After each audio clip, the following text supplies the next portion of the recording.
Ciao a tutti, oggi preparo un risotto all'acqua pazza con una gallinella, anzi erano due le gallinelle che ho già sfilettato e pronte per essere utilizzate. Gli scarti li mettiamo subito a cuocere assieme ad aglio e prezzemolo, una rosolatina. Ecco qua, teste lische, li rosoliamo e poi faremo il fondo per cuocere il riso. Sfumo col vino bianco.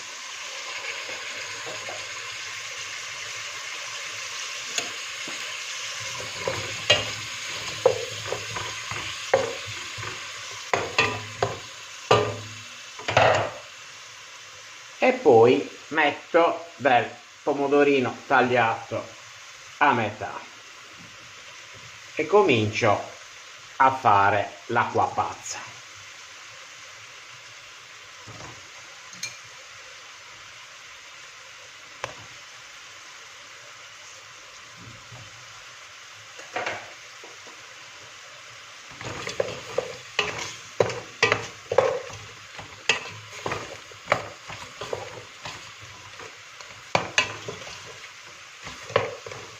Mentre che rosola aggiusto con del sale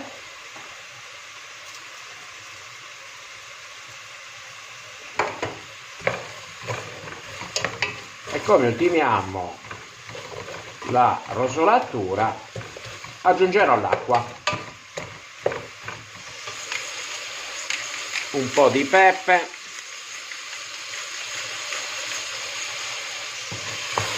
e ci siamo.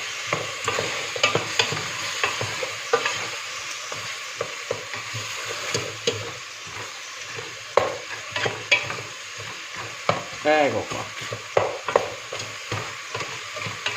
la base è pronta, adesso copro d'acqua.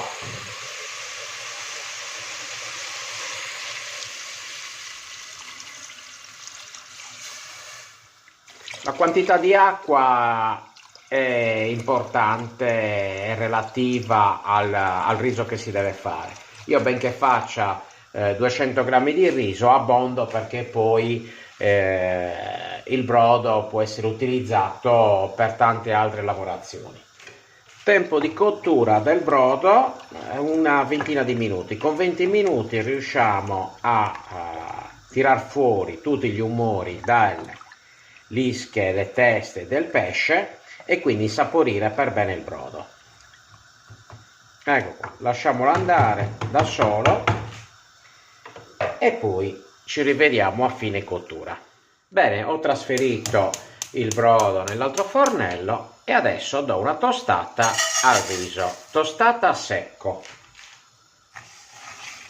Ecco qua, pian piano, fuoco non altissimo e deve arrivare a temperatura.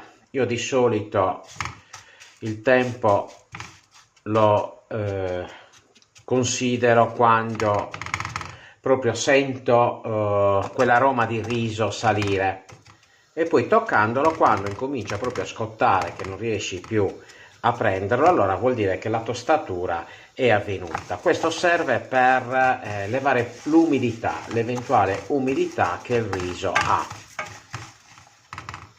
Ecco, è pronto, scotta. Adesso abbasso il fuoco e sfumo col vino bianco.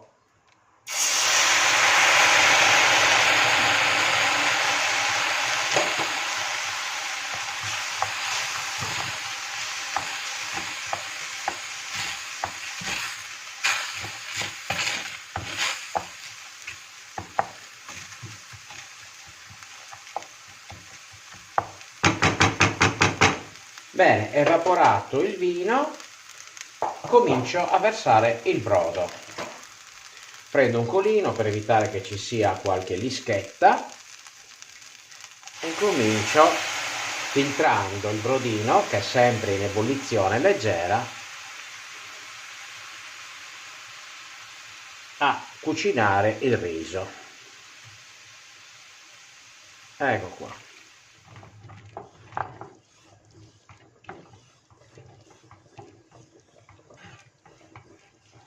Il riso potete farlo a mo' di risotto, quindi ristretto, oppure anche un po' più brodoso. Io lo faccio un po' ristretto, quindi preferisco a mo' di risotto.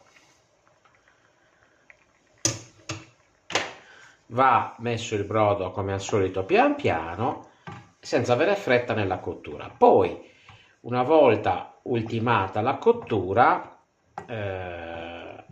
diciamo 2 o 3 minuti prima di ultimare la cottura, possiamo mettere la polpa della gallinella.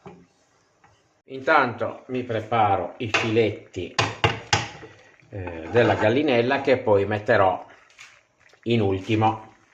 Ci siamo quasi. La cottura comunque è soggettiva, a me piace non troppo al dente, quindi mi piace un po' cremoso, per cui magari allungo leggermente i tempi di cottura.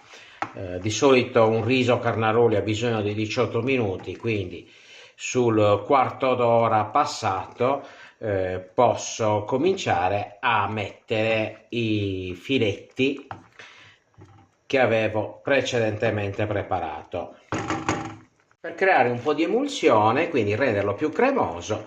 Ovviamente il burro io non lo uso perché sto usando il pesce, uso dell'olio extravergine d'oliva e quindi assieme un grasso, anche se olio d'oliva con l'acqua, tende ad emulsionare e quindi creare un minimo di cremosità. Ma non è una cosa che per me è fondamentale quando mangio il riso col pesce. Ecco qua. Incorporare un po' d'aria in modo così che si possa creare un po' di densità.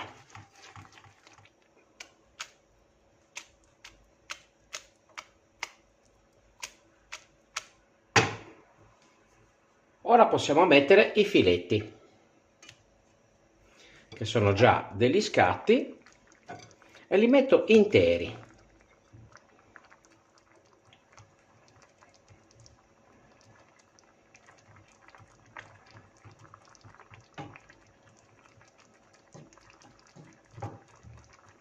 Tempo di cottura dei filetti 2 minuti, non di più. Si sta raffinando sempre di più e siamo addirittura d'arrivo. Ci siamo quasi. I filetti sono cotti. Perfetto. Compatti. Perfetto. Adesso andiamo ad impiattare.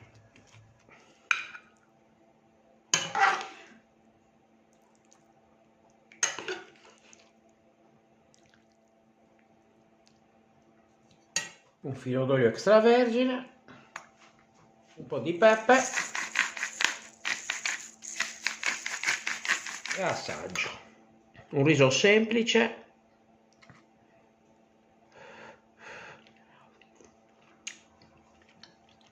stravanato, la semplicità in persona, molto leggero, delicato e saporito. Assaggiamolo con un pezzo di gallinella. Stravanato davvero. Provatelo perché è veramente una ricetta semplice, salutare. Ciao e buon appetito.